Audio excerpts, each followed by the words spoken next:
And then once that happens, we can do some energy work with it, but it often brings up more emotion in the person or memories lodged within them that they didn't know of.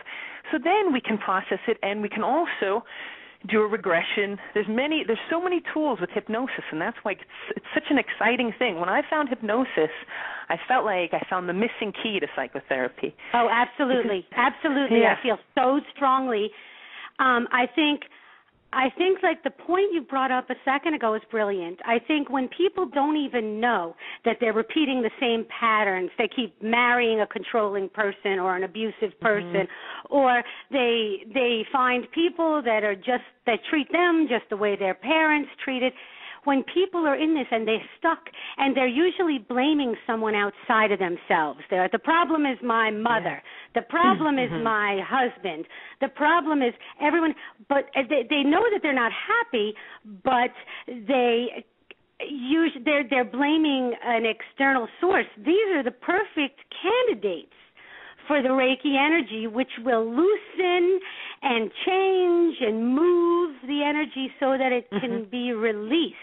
And I think everything starts with a deep emotional release so that you can let the light in, so that you can let the healing energy in. And then I think when people are actually more aware and they say, oh, my goodness, I keep marrying somebody just like my father, and this is my third marriage, and I keep finding my way, and they're ready to take personal responsibility or ready to see that, take ownership for what is happening in their lives, I think, then hypnosis, where you're actually going in and you are nullifying the subconscious message that was hurtful and then replacing it with positive messages and affirmations. I think that helps people let it go and helps them start anew.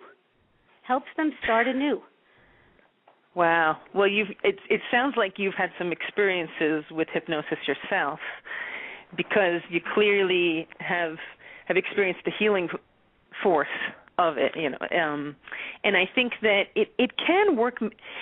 I hate to say the word miracle sometimes, because I think everything can happen in life, and it's almost like there's no miracles, because healing it can be a miraculous thing, but yet it's something all of us can do.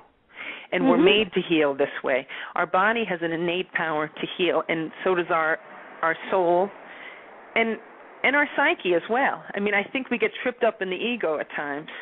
People live a lot in their egos. So because we're in our Western culture, that's what we're encouraged to do. We're not really encouraged to stay within our innate inner guidance and our intuition.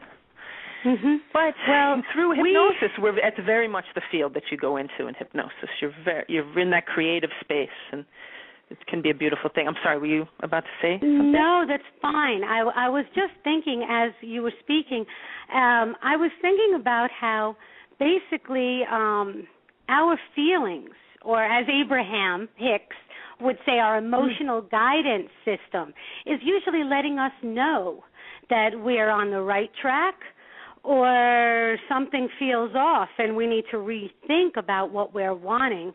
And I think when people start to get in touch with their emotions, I say, again, with social norms and values, we're told that don't be too emotional. Men aren't even supposed to cry, for heaven's sakes. I mean, and, so how, when we're told to suppress, when our emotions are not that important, when when you're told oh, you're emotional, it's crazy, then it's very hard to, it's like almost like this is the wrong message, because our emotions are actually, our guidance system, our GPS. Letting us know what feels right, and let's go with it. I don't think life is supposed to be so hard. I really don't. And I think you touched upon something just briefly before, and you were talking a little bit about how things are changing. Our education is changing, our education system, our political system is changing in our government. Real estate is changing. Banking is changing. Every institution, even the institution of marriage and the principles behind it, that is changing. And I think people are waking up and saying, you know what? I don't really want to work a job like just over broke.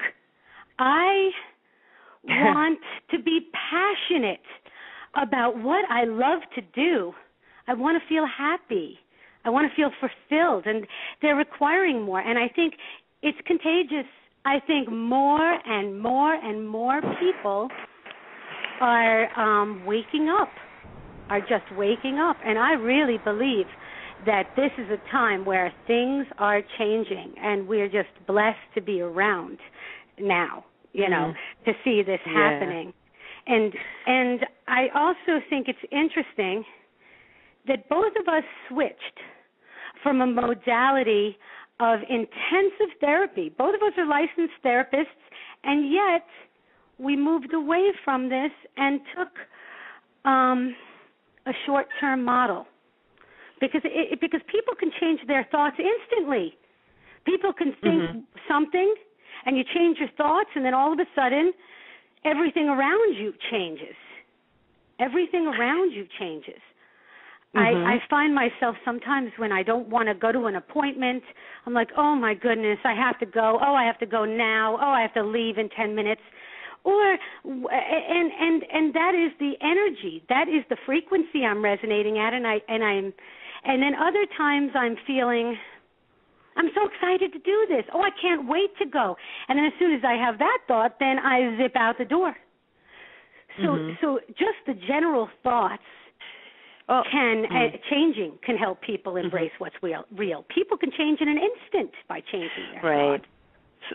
So what you're bringing up, I mean, you brought up some excellent points. It really sparks my mind. And there's a part of it where if you look at it like this, all the things changing, it can be a little scary, I think, with all the change happening in the world right now. And while some people are really embracing the change and increasing their conscious awareness of the world around them and of the spiritual side of life, I think at the same time there's a counterbalance of people kind of digging their heels in and holding hard to the old things. It's like a person who's in a relationship that's abusive, and yet they don't want to leave the abuser because they're afraid of what's beyond that. They're afraid of being alone. They're afraid of the next person.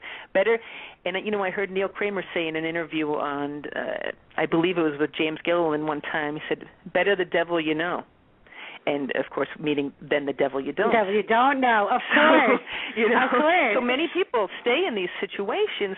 Now, whether it be a bad relationship, a bad job, a bad marriage, they'd rather stay than take a chance for something different and something new that might be scary. I think fear holds many of us back, and it does seem endemic in our culture, and almost you kind of wonder, has it been built into society? But beyond that, just to get to the nuts and bolts of maybe how can we help people now, because you don't really have to understand everything that happened to you.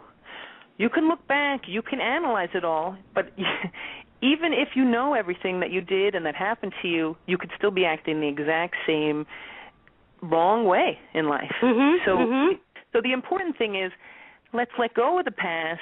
We can even, for a moment, not necessarily ignore, but put aside all the problems of the earth and the world, and who knows what's going to happen in 2012. Let's put all that aside and focus on the only thing we really can, which is ourselves, that we're all eternal, divine beings, and that we do have the power of the universe and what some people will call spirit or God or the cosmos to come within us and heal us. And